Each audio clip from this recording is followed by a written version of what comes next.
for coming out, kids. A little bit of Q&A following Jay and Silent Bob reboot, starring the second and third leads, man. I'm Kevin Smith. And I'm Harley Quinn Smith. Hey! Whenever I see the end of that movie, it just reminds, oh, that's the heart attack picture. That's the movie where I was like, I'm so happy to be alive, I'm going to do whatever I want. And that movie really shows it. So let's begin, man. You have any thoughts before we dive in there? Well, I would think if there was a movie that you were like, fuck it, I'm gonna do what I want, it would be Yoga Hosers. Oh yeah, well, clearly. If ever there was a movie where it's like, fuck it, I'm gonna try to destroy my career, it was Yoga Hosers. But yeah, this one was more the... This one feels tame, no? Tame, but more like, oh my god, I can't believe I fucking beat the odds. This is the one we did right after the heart attack, so I was very, fearless and just like, I was also convinced like the heart attack would fucking come back and finish the job, so I was like, go out on a fucking fantasy movie, one where just you get to make the same fucking movie all over again, and that's the joke. Like, and if like I had died and that was the last movie I fucking made, people would have been like, wasted career. No, they would have been like, I see the landing. He stuck the landing. So yeah, this is a sentimental favorite of mine. Plus, you're in it. I mean, it's undeniable. We have a lot of good memories from that movie. I do, man. I'm fucking laughing my ass off all throughout the making of the movie, and like playing scenes with you and Jay after watching you grow up with Jay in your life, and carrying around your flat-so pink elephant, calling it Yay Yay Forever, and only us figuring out that was your inability to pronounce J. That's where the name for it came from and stuff. So watching you go from the little kid who like followed him around and stuff to the little kid staring next to him in the movie, and then also like pulling the most dramatic performance he's ever given out of him, like when he cries and stuff when you guys are saying goodbye. It was just overwhelming on so many levels, and so like, oh man, this works. The whole job of writing and directing, at least for me, is the moment of truth comes when you're trying to capture it, and if you get it, you're like, fuck, I knew it, it worked. And that movie worked beyond my wildest dreams because you treated it so fucking seriously. Thank God you had done Quentin's movie before our movie, because you came to the set with a fucking air of confidence. Like, I just came from the set of a real director's movie. We show you fucking fools and plebes how it's done. I just didn't know if Yoga Hosers was my most serious performance, and I wanted to give an update as to, I've been working on my craft. Yeah, I'm back. No more Razzies. Let's do this. But you're wonderful in the flick. And I don't just say that as a proud dad and shit. Like, as a guy who loves Kevin Smith movies, I don't bump into your performance going like, oh, fucking, there goes the neighborhood. It is wonderful. That's how I feel. It was really good times. It was. In New Orleans, too. Yes. The best. It's my favorite place. What did you remember about the shoot? When you think of the shoot, what do you think about? I think about the Chronicante. Yeah. With, what is it? Do you go like, what was the thing that we thought was so funny? Oh, when... Aren't you like, something like that? From all the way from China or something, like all the way from China. Yeah, oh yeah, you were like, oh. That's like core. And that was an overnight shoot, so I remember being like very delirious, but like having a great time. And yeah, it's probably why you thought it was so funny, because shooting for 18 it made me hours. laugh so much. And that's where the sleep. Yes. Yeah. Sleep. Yeah, I like that too. I remember being on the top of the van with Fred Armisen. That was a pretty unique memory. Yeah, it was all really cool. Yeah, it was a fun fucking time, man. And not that expensive. It's a beautiful little predecessor to what we hope to be doing in May and June, or not June, July. Star Wars. Certainly not a direct kind of sequel, but very much in the same vein. Like Jay and Silent Bob reboot is me making a stoner movie while I was an actual stoner. all the other ones were stoner movies by default according to the audience and stuff. So Star Wars is me going like, oh, I just want to make a stoner comedy, and it's so very much the thing that it's intended to be. We were there for the script reading. We know. We were all there. It was really windy, I remember. Dude. All right, let's open it up to you kids. We got mics here and here. Go ahead, we'll start over Yon Way. What's your name, Captain? Well, you met me before, Brett, but everybody's always nice for the gimp. Brett? Brett. Give it up for Brett, man. Brett's stuff. Sorry. I'd just like to address my question to Miss Harlequin here, because I doubt your father would give me quite the honest answer. Okay. You were able to grow up in this universe that your father created and everything. I want to know exactly how close are your father and Jason Mewes to the characters they play? How much leads in? My dad is that fucking polar opposite because he never stops talking. Proving I'm a great actor. The literal opposite.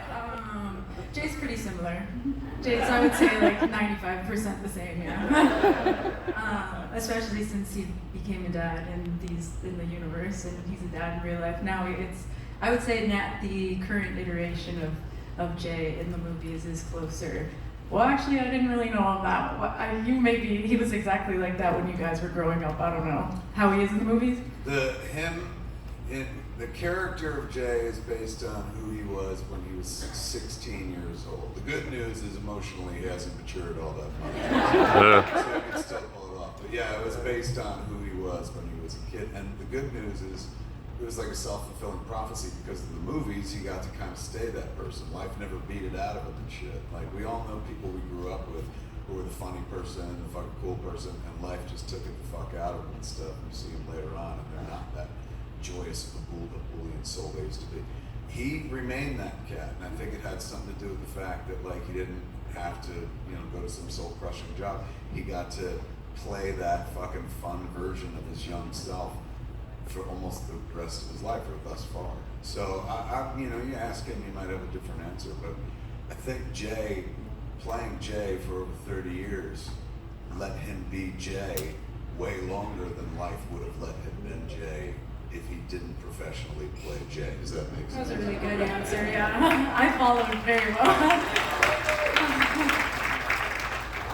And that's honestly, like, sweetest gift I could give back to the guy who gave me everything. Like, we got where we were going because of the special rocket sauce that he had. So how do you pay somebody back for something like that? Well, there it is. It's like, my gift back to you is you get to be this for the rest of your life. Or is it a gift? And disappear in a cloud of smoke. Jesus Christ. Oh my God. I didn't even see that. What's your name? Hi, I'm Stephanie. Give it up for Stephanie. Stephanie is next. Fireworks. First, I want to say that Reboot has a special place in my heart because y'all filmed it in my hometown, and the Esplanade Mall is my mall. Oh shit! Or was my mall. I was gonna say, are they still there? They were on their last legs when we were. Target's open, and then that's it. Yeah. When we were shooting there, they were like, you guys are gonna do a Mallrats movie, right? I said, I'm trying. They're like, please come back here. Yeah.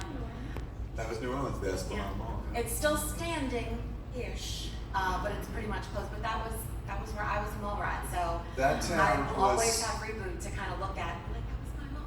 a little piece of a snapshot of the past. That town was so good to us the entire fucking shoot, man. It's my favorite place in the country. Yeah, I'm so excited to hear that. Thank y'all much. for coming and supporting us. So Thank you for that.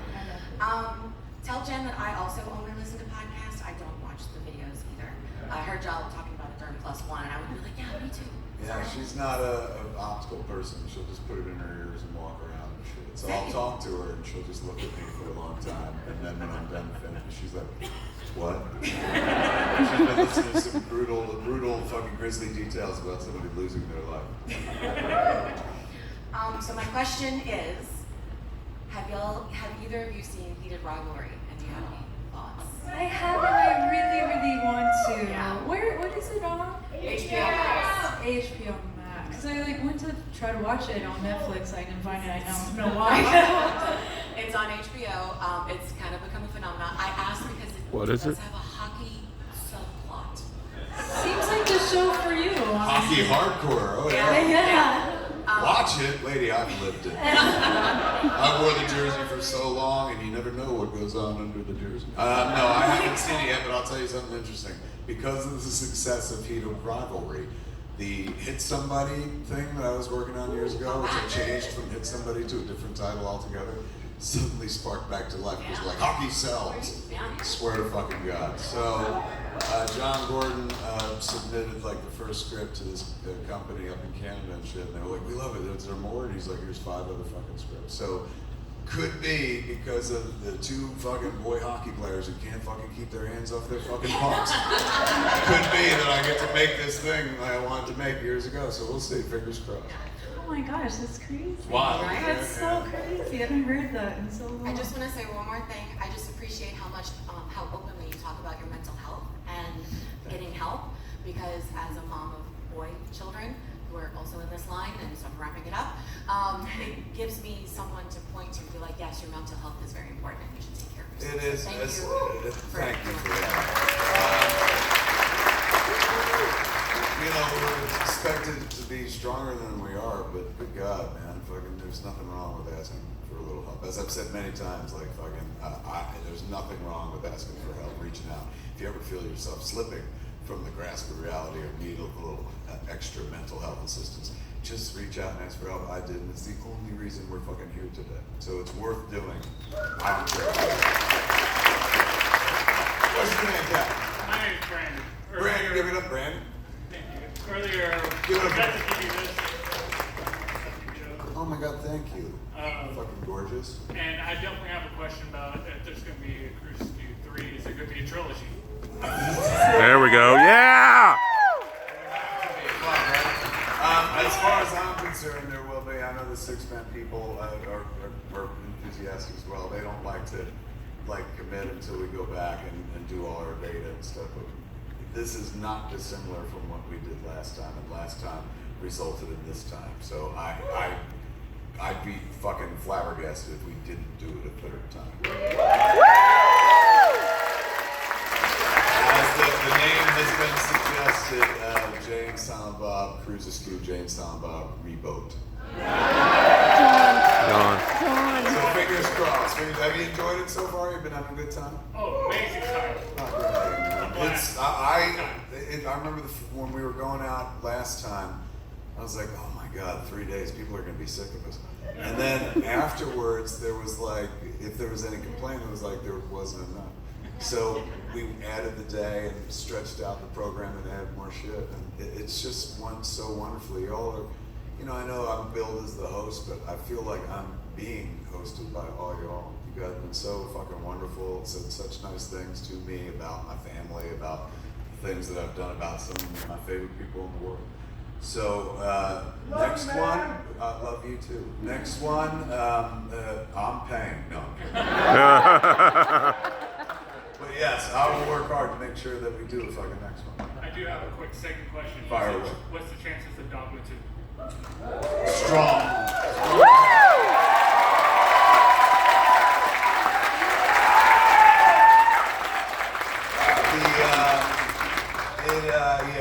I got something that's worth going back to heaven for. What's your name? My name is Rye, like the bread or the whiskey. Give it up for Rye!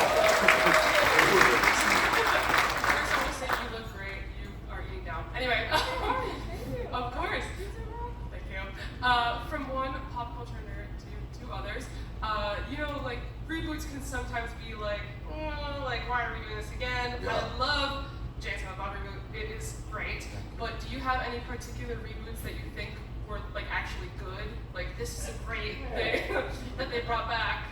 I mean, honestly, like, I know now everyone, it's fashionable to shit in its mouth any way you can and stuff and say, like, oh, they ruined it all. But, like, I know they didn't technically reboot Star Wars, but they bringing it back after it was fucking dead for as long as it was in my life. You're talking about movies that were vibrant from 1977 to, like, 1983.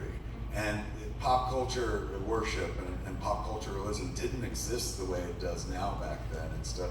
So people like let them go and like stop talking about them in general conversation. Mind you, we had no internet, so who knew what people were talking about in the world. But in my general vicinity, Star Wars was the thing that happened years ago. So in the movies, like when I started talking about it, it wasn't like this will bring it back. It was just me talking about some of my favorite shit in the world. Watching some of my favorite shit in the world take center stage again and then just grow beyond my belief to the point where, like, I remember when Lucas sold Star Wars to Disney for like billions of dollars, and I was like, why would you buy a dead franchise like that? What are you gonna do with 3 dead movies, man? That's way overvalued. So fucking stupid. I didn't realize they're like, oh, we're gonna make more. We're gonna make so much Star Wars, you're gonna fucking hate it one day. So we're there now. We're living in a world that fucking 7, 8, 9, 10, 11, 12, 13-year-old me dreamed of, man. Where they're like, you got more Star Wars than you can shake a stick at. Everyone treats it seriously. Ain't just me and Pete King and whatnot. Like my mom knew characters before she died and shit like that. I didn't have to be like, no, Mom, it's not Dog Vader, it's Darth Vader. Like, you know, she was clued into the mythology. And so, as much as, you know, some of the stuff they've made doesn't necessarily like tickle my fancy, I just support that it's going on. You know, every Star Wars is some kid's first Star Wars, and that defines their Star Wars experience. So even though maybe I don't go for some of the stuff they do as or have done as like some of my favorite peak Star Wars, I get kids coming behind me or growing up with it. This different story for them. That was proven to me when I saw the Phantom Menace, man. Like, everyone was bitching about fucking Jar Jar. And I went to a screening, all kids, because we brought her, so it was an all kids screening. And guess who they love the fucking most? Like, it's all in the eye of the beholder and stuff. So I'd say, even though they didn't ever really technically reboot, they've reinvented enough to be close to it. For me, it'd be Star Wars. Top match. Okay, I'll talk for 10 more minutes then. You just give me some more. I can't think of one that's like A thing that has been rebooted? Yeah, this song. For example, well, one, Or you can make the argument this. Twin Peaks.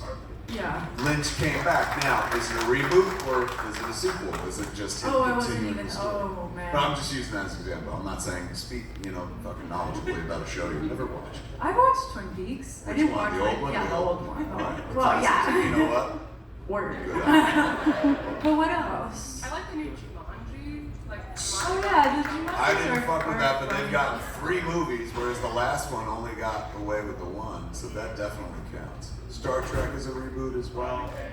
Running Man, they just rebooted this year. Which one?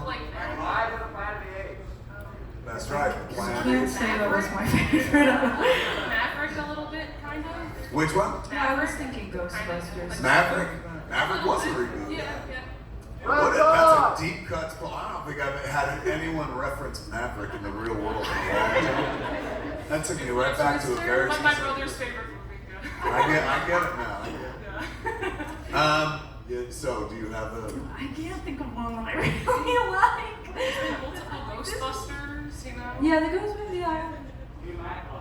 I think enough Oh, he time. loves that. I honestly feel like enough time has passed where it's okay to be like, I didn't like the Ghostbusters reboot, man. I didn't dislike it. I didn't dislike it, but I'm like, just call it It anything. was alright. fucking It was alright. Yeah. But I did like it when they brought back Ghost Egon. But I'm a foot sentimentalist, and I know that's like sacrilege as well on some level. But they got permission from the family and stuff like that. But that's a tough act to fucking follow. And then they made another one after that, So like the Frozen Empire was called, which I Oh, watched yeah, some of yeah. and didn't finish. Does the live action Scooby Doo count as a Yes, reboot? Well, Yes. the both of those films, that's your religion. not man. movies, films, are in my So then top 10 of all time. So. Which is like so, good for Silent Bob to hear. What? Wait, I was gonna ask. They're doing a Scooby-Doo series on Netflix coming up. Yes, girl. I know. They just announced one piece of the casting, so that girl who's in Ghostbusters, McKenna Grace, is gonna play Daphne. She's in everything. She literally, she's got like a lot of franchises. I wanted to audition, but I'm too old. I wanted to go out for Velma, obviously. But I am too Because that's old. right, because she's She's like younger, a kid. yeah. So they're gonna cast kids and stuff. I mean, I'm 26, so they're probably casting like 20 I year think olds. McKenna Grace is like 20. Is that right? Yeah, I'm 21. I think she's about my age. Oh, cool. Yeah. Yeah. Maybe I'll be filmed with the big glasses. So Scooby-Doo counts. Would that be your? Absolutely. Nice. Nice. Dan, what's your name, Kat? Zach. Give it up for Zach. Zach is next. So I am a theater nerd, do stage acting and stuff, and I have always wanted to know if you have ever considered any thought into, since the majority of the movie takes place in a single setting location, adapting Clerks for the stage, and if so, follow up, would you rather adapt the one movie as a single play or Neil Simon it and do a 3-act play where each act is each movie with a 10-year jump between acts? Now there's an idea. Yes, oddly enough, I could give you a detailed, rich history of Clerks on Broadway, and the long road it'll take to get there, because it will get there. Here's why. When I sold Clerks back in 1994 to Miramax, which was owned by Disney, so I was technically selling it to the Walt Disney Company instead. I was told, you're doing this in perpetuity. Disney had just added to all their contracts that anything they bought was theirs forever. Miramax was a business that used to license a movie. Like, so if you sold them your movie, they took 10, 15 years, but you would eventually get it back. So as John Pearson was making the deal for Clerks, he was like, in England, you're gonna get it back in 35 years. And I'm like I'll be alive still. That's in 2 years. In England, I will own Clerks again in 2 fucking years.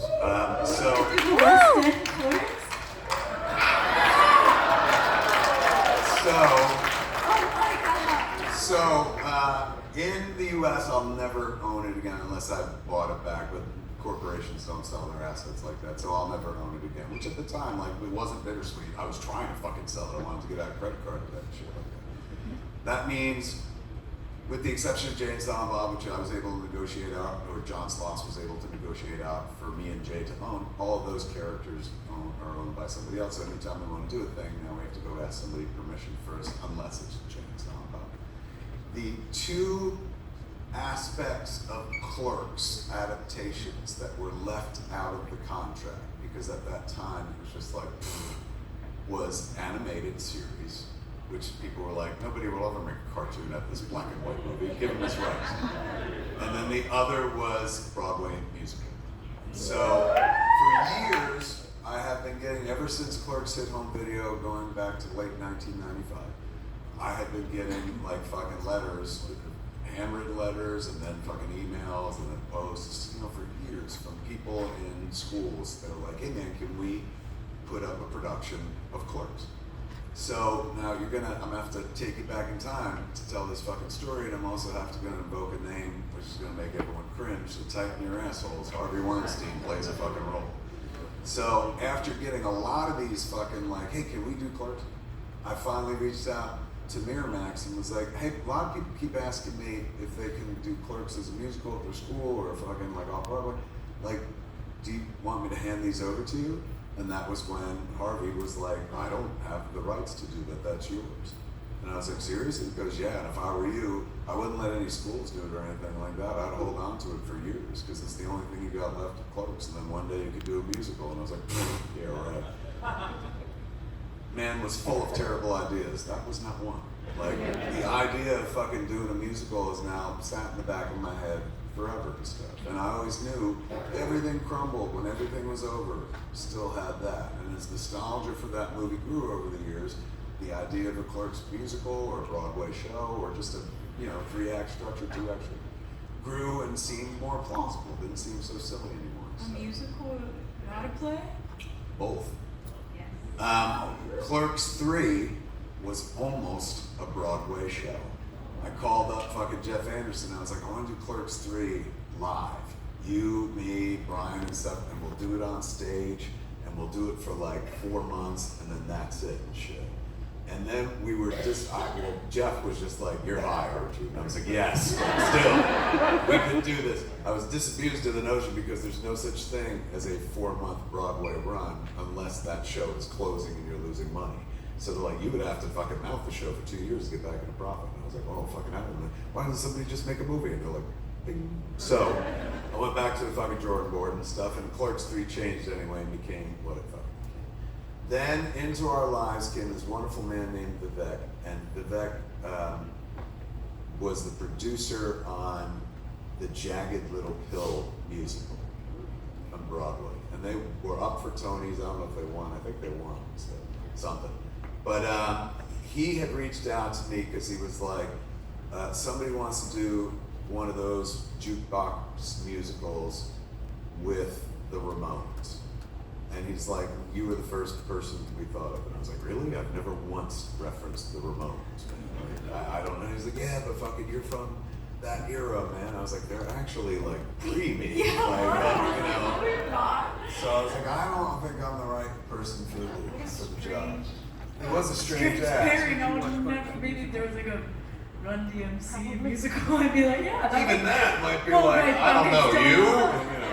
But it would make you A little more can sense. recycle And it's not like I don't songs. like the Ramones. I've loved a few songs, but never anywhere had I, fucking. It's hella random. Talking I'd be Heads like, would have made why? more sense. They were like, we're doing a Talking Heads jukebox musical. I'd be like, oh, I've been a Talking Heads fan since I was a kid. But in conversation with Vivek, he was like, hey, well, what about like Clerks? Do you ever think about doing it? I was like, yeah, I fucking many times have thought about doing a Clerks musical and blah, blah, blah. I said, but there's never been like a Broadway producer interested yet. He's like, I'm a Broadway producer. And so we started working on it. And the big discussion was, what is it? To me, I think it's the movie, the first movie, that's it. Anybody coming to see a Clerks musical or a Clerks live show is looking for Clerks. I don't know that they're necessarily looking for Clerks 2, and I know they don't want to fucking see Clerks 3. So I feel like if you were coming, that's the one that has the best chance of being satisfying, connecting. It's in a one-day structure, it worked in the movie and stuff like that. So I was leaning more toward that, but I also leaned toward a gimmick, which Vivek wasn't really a fan. I wanted the whole thing to be monochromatic. So everyone would be painted black and white. The set would be black and white and shit like that. And he goes, that would be interesting for like 10 minutes. Yeah. And I was like, fucking Blue Man Group has made it work for 30 years. Like, we just take the color out, Black and White Man Group. So he introduced me to, and I'm gonna ask you to stop recording for this because nobody, just about this part, because nobody knows this one. He introduced me to a songwriter who I started writing lyrics for. And this cat needed no help with lyrics, but since I was the guy writing the book of the musical, I might as well throw in some lyrics and stuff. And he's a very collaborative cat, so he took those lyrics and he turned them into something else wonderful. And I heard 3 fucking songs by this guy for a Clerks musical that we stopped working on, mind you, 4 years ago. This was mostly happening during COVID, when everybody was stuck in I there. love that you never told me that. I think this is when you were off doing Cruel Summer. All of this was going on. So when you came back from Dallas, it was already all done. But there are 3 fucking songs on my laptop. That's cool. That are done by Rivers. And he was lovely. Dealt with him on the phone and shit like that. It's very chill. But, I don't know that he's fuck, motherfucker. There's already a song to it and shit like that. So I was like, oh my God, fucking, I've already written that song. I'll put that in there. So Rivers sent me back the opening track had a lot of my lyrics, but also he put in lyrics as well. And when it came to the Jay and Silent Bob part, when I fucking, in my head, I heard fuck, motherfucker. Instead, the music drops, and then like a fucking Hammond organ comes in, like ooh, like a choir, and then all of a sudden you hear fuck, motherfuck. He turned it into a song and shit. Not even honoring the original song. He was just like, this sounds way better, and fucking created the song. So I was listening to it going like, that's hysterical, man. Like, it's like, it starts with 1J, 3 other J's back him up.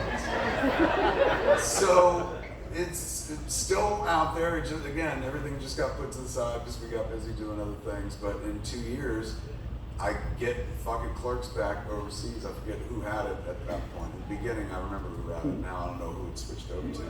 All the rights come back, and that means then I can probably go to the West End. Start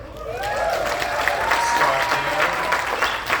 See if we can bring it back to the States. But even if we don't fucking bring it back to the States, like, it's a cool thing to be able to fucking do it in the West End. And the fact that it like has had a long enough shelf life that we can even think about doing it has everything to do with all y'all. You keep that fucking movie alive to the point where I'm like, now Broadway, you know. Senior citizens love musicals. You're absolutely right.